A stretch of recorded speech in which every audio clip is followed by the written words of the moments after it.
Assalamualaikum. Bertemu kembali dalam video karakter kita, yang mana akan kita bahas tentang karakter yang ada di media sosial, dunia maya, yang ada di dalam diri kita dan juga beredar di sekitar lingkungan kita.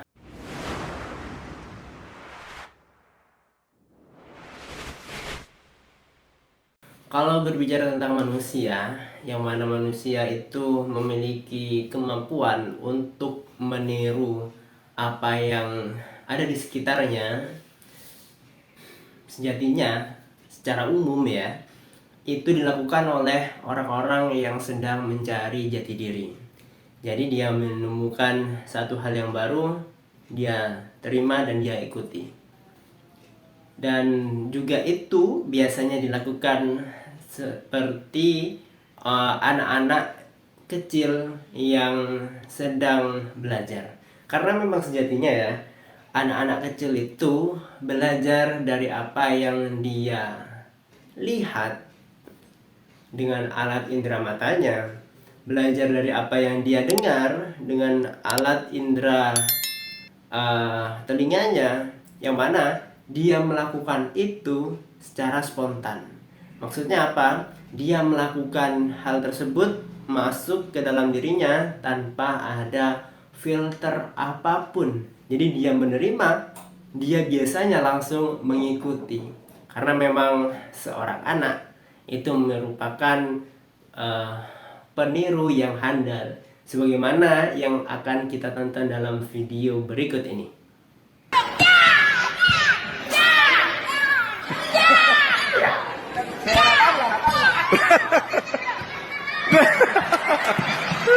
Mate, una, dale, pómpala. Yami, mira. Se cayó. Dale. Ponle el pie.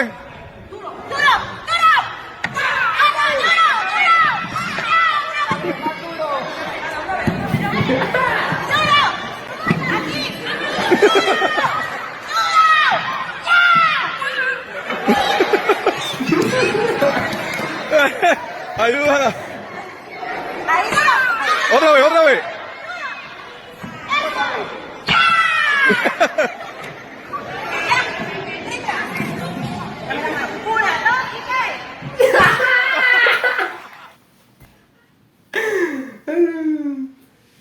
Kita telah lihat bersama ya, bagaimana anak yang sedang melakukan kegiatan karate dengan spesifiknya anak tersebut mematahkan balok kayu, sebagaimana video yang sebelumnya, yang mana video sebelumnya kita membahas tentang adanya lingkungan berupa guru dan teman itu membangun rasa percaya diri pada peserta didik, pada murid, pada anak, yang mana anak tersebut merupakan anak yang sedang berusaha melakukan sesuatu hingga akhirnya berhasil mematahkan balok kayu tersebut. Namun kasusnya pada kali ini kita melihat secara bersama, ada anak yang di sana berusaha mematahkan kayu juga, mengikuti sebagaimana arahan dari pelatihnya ya.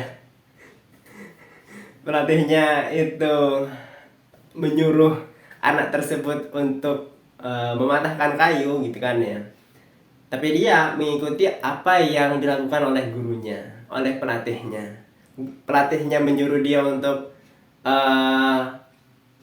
patahkan kayu itu, dia juga mengucapkan patahkan kayu itu.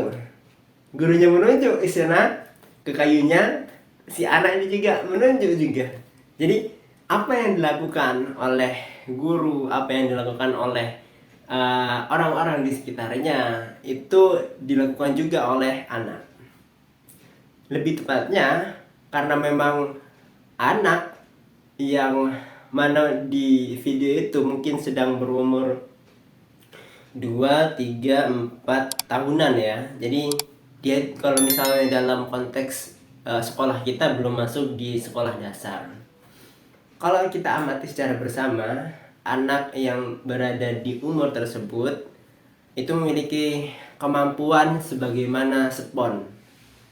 Spons yang dimaksud di sini adalah spons yang memiliki kualitas terbaik mungkin di dunia maya ataupun di dunia ya. Karena memang kita melihat bersama anak tersebut melakukan hal tersebut, meniru apa yang dilakukan, mengucapkan apa yang didengar oleh dia, dan merasakan apa yang dirasakan oleh lingkungan sekitarnya. Dia itu meresap semua itu tanpa adanya filter di dalam dirinya. Jadi dia mendengar, dia juga langsung mengucapkan. Dia melihat, dia juga langsung menirukan gerakannya. Dia merasakan dan juga dia merasa. Sebagaimana yang pernah saya lakukan ya di anak-anak, ketika anak-anak itu sedang diam gitu kan ya, kita tersenyum kepada anak tersebut seperti merekam apa yang ditunjukkan oleh lingkungannya pada saat ini adalah orang dewasa, lalu dia itu mencoba untuk meniru. Si anak itu mungkin awalnya belum terbiasa tersenyum ya, tapi ketika sudah lama anak tersebut bisa tersenyum juga, membalas senyuman dari saya, membalas emosi senang yang ada di dalam diri saya. Dan hal tersebut sering terjadi kalau misalnya saya bertemu dengan anak-anak ya walaupun ya tidak sedikit juga ketika saya itu bertemu anak-anak itu malah tidak bisa menerima itu. Tapi secara keseluruhan memang anak-anak itu adalah anak yang memiliki kemampuan menyerap apapun yang ada di sekitarnya. Contoh lainnya yang pernah saya lakukan itu adalah ketika pergi ke suatu tempat untuk melakukan visit learning, yang mana pada saat itu saya menjadi guru kelas 3 atau 4 ya. Kelas 3 ya. 3 karena kelas 4-nya itu sudah mulai pandemi ya. Kelas 3 saya melakukan itu di semester genap, melakukan visit learning ke salah satu kampus yang di kampusnya ada fasilitas untuk mempelajari tentang ilmu pengetahuan dan teknologi. Saya pada saat itu pergi ke Puspa Iptek di salah satu kampus di Malang, pusat pembelajaran ilmu pengetahuan dan teknologi, Puspa Iptek, yang mana di sana anak-anak mempelajari tentang teknologi dasar, mempelajari tentang fisika dasar, mempelajari tentang elektronika dasar. Kalau misalnya teman-teman yang menonton ini mau merencanakan visit learning, di sana merupakan salah satu rekomendasi untuk melakukan kegiatan pembelajaran di luar, melakukan kegiatan pembelajaran di satu tempat yang dikunjungi oleh sekolahnya. Dan di tempat itu juga anak-anak yang saya ingat ya mempelajari berkenaan tentang pemanfaatan sungai ataupun danau, yang mana danau tersebut akan menghasilkan energi listrik, yang mana tempatnya itu bernama PLTMH, Pusat Tenaga Listrik PLTMH, Pusat Tenaga Listrik Pusat Pembangkit Listrik Tenaga Mikrohidro ya. Jadi adanya air yang mengalir, entah itu danau ataupun terima kasih ya danau ataupun sungai, itu yang mana nanti akan menghasilkan listrik yang dimanfaatkan oleh masyarakat di sekitarnya. Menarik sekali kalau misalnya kita mengajak murid ke sana ya. Jadi di sana itu juga mempelajari hal tersebut. Sebenarnya banyak di sana itu disiapkan untuk tempat mempelajari sesuatu hal. Dan kalau selesai dari sana, biasanya kita itu melakukan refreshingnya. Refreshingnya itu yang pada zaman saya sebagai ketua pelaksana itu pergi ke salah satu tempat rekreasi, yang mana rekreasi itu juga ada tempat kulinernya yang namanya Sengkaling ya. Kalau misalnya teman-teman daerah Malang biasanya paham ini. Di sana kami menaiki angkot untuk menuju ke sana ya. Ketika sampai di sana, lalu angkot itu sedang mencari tempat parkir. Kan biasanya pelan-pelan tuh ya. Angkot ketika mencari tempat parkir, ketika jalan pelan-pelan, itu saya otomatis turun karena untuk menyiapkan tiket anak-anak masuk ke gate atau ke gerbang tempat wisata itu. Akhirnya saya turun, saya ngecek tiketnya. Ketika ngecek, ada anak yang turun juga, padahal angkotnya itu belum berhenti. Ada anak yang turun hampir jatuh. Nah, saya sebagai pendampingnya merasa, loh, ini kalau ada apa-apa nanti akan terjadi kepada saya, akan bermasalah juga kepada sekolah. Akhirnya saya samperi itu anak.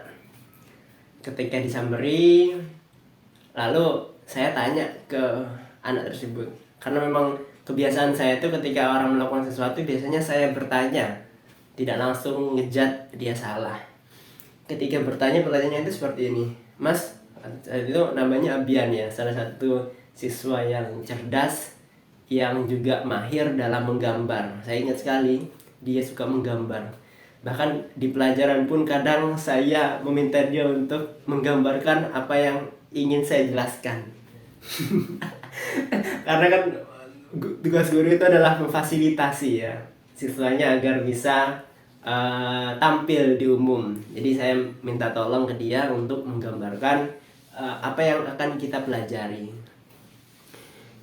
Setelah itu si anak ini saya samperin. Setelah samperin, saya bertanya kepada dia, Mas, barusan angkotnya kan belum turun nih. Terus Mas ini lompat keluar. Kira-kira menurut Mas sendiri nih, kegiatan itu baik atau bagaimana? Dan dia ternyata sadar bahwa yang dilakukannya itu adalah buruk. Dia merasa bersalah. Ketika saya melihat itu, saya ingin kembali merasakan dia agar bahagia. Saya ingin membuat dia merasa bahagia kembali, karena saya merasakan dia tuh merasa bersalah. Karena memang saya ketika melihat orang merasa bersalah itu kadang juga merasakan, kok begini ya. Akhirnya saya bertanya ke dia, dia jawab dia merasa bersalah. Lalu saya tanya lagi, Mas, siapa yang ngejari lompat di angkot? Lompat dari angkot padahal angkotnya belum berhenti. Terus dia jawab, Pak Ilham. Pak Ilham. Dalam hati saya kan bertanya-tanya ya, kapan saya ngajari teknik dia turun ke angkot padahal angkotnya belum berhenti kan. Ternyata ketika itu dilakukan, dia melihat ketika saya turun dari angkot dan angkot itu belum berhenti. Akhirnya apa?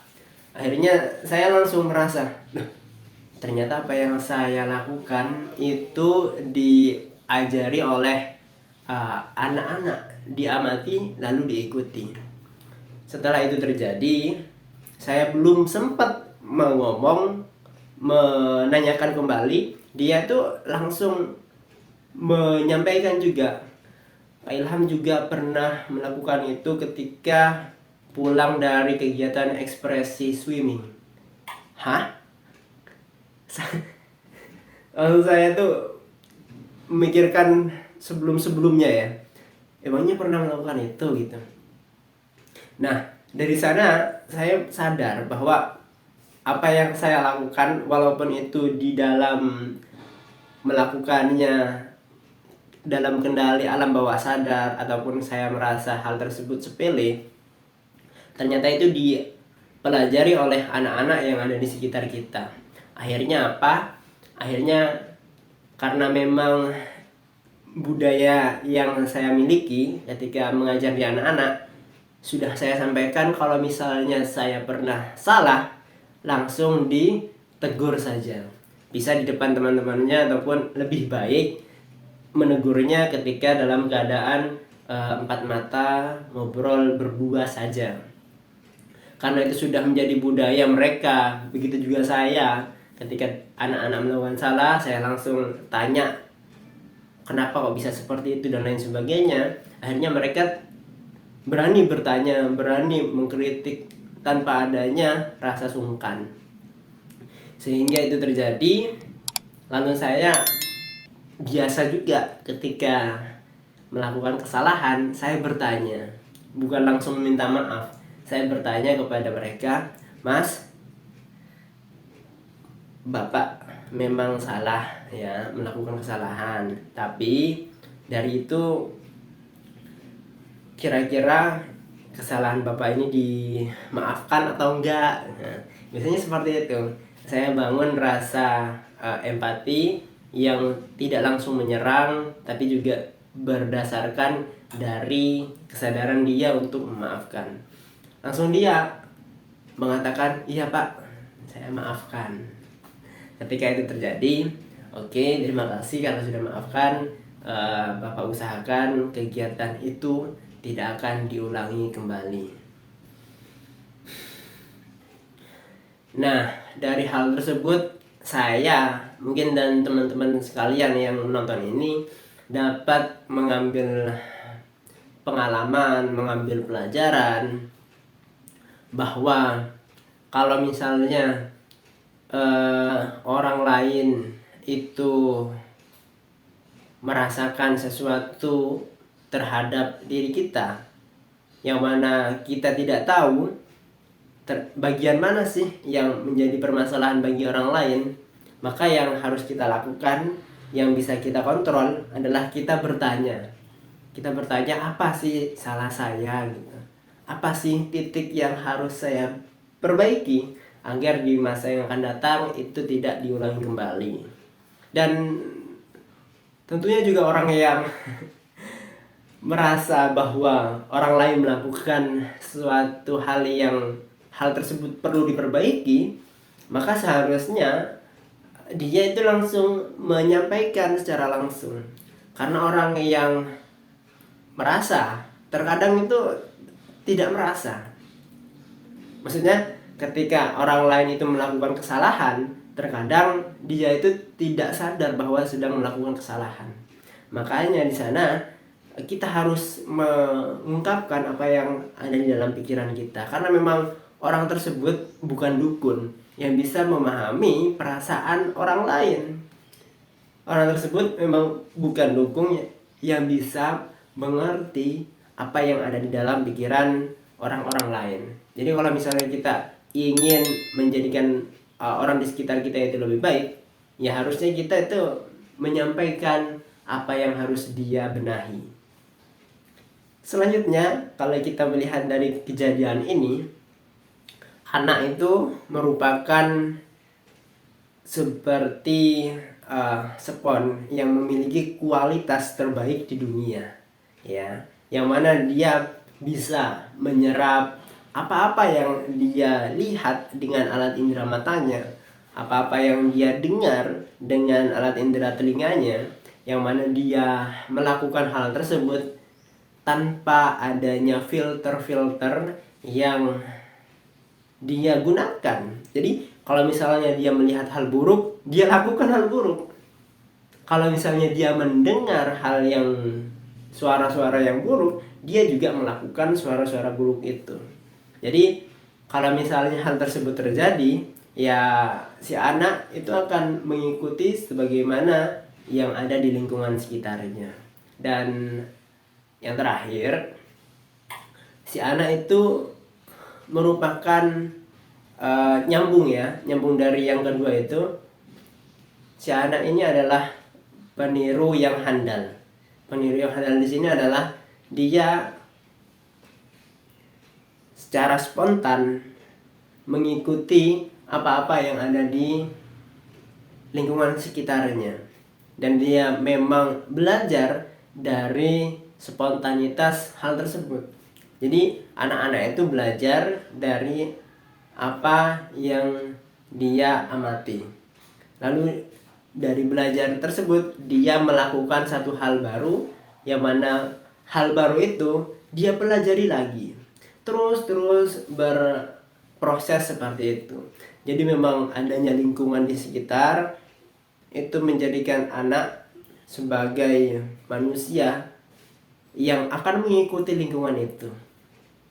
Jadi kalau misalnya kita berada di lingkungan yang ada anak-anaknya, dan anak-anak itu melakukan satu hal yang kurang baik, ya harusnya kita tunjukkan hal yang baik, sehingga nanti dia bisa membandingkan, oh saya melakukan ini, kenapa orang lain melakukan itu. Ketika dia sudah memiliki hal tersebut, maka dia mulai berkembang. Karena semakin bertambahnya umur anak-anak, biasanya dia itu sudah mulai banyak pengalaman yang dimilikinya, sehingga dia terbentuk filter-filter baik di dalam dirinya, yang mana di masa yang akan datang dia akan melakukan kegiatan-kegiatan sesuai dengan filter baik yang ada di dalam dirinya. Jadi seperti itu. Ingat, anak-anak itu adalah seperti spon yang berkualitas terbaik di dunia, dan anak juga adalah peniru yang handal. Sekian video kita kali ini, dan sampai berjumpa di video selanjutnya. Terima kasih kepada yang sudah menonton dan mensupport channel ini. Assalamualaikum.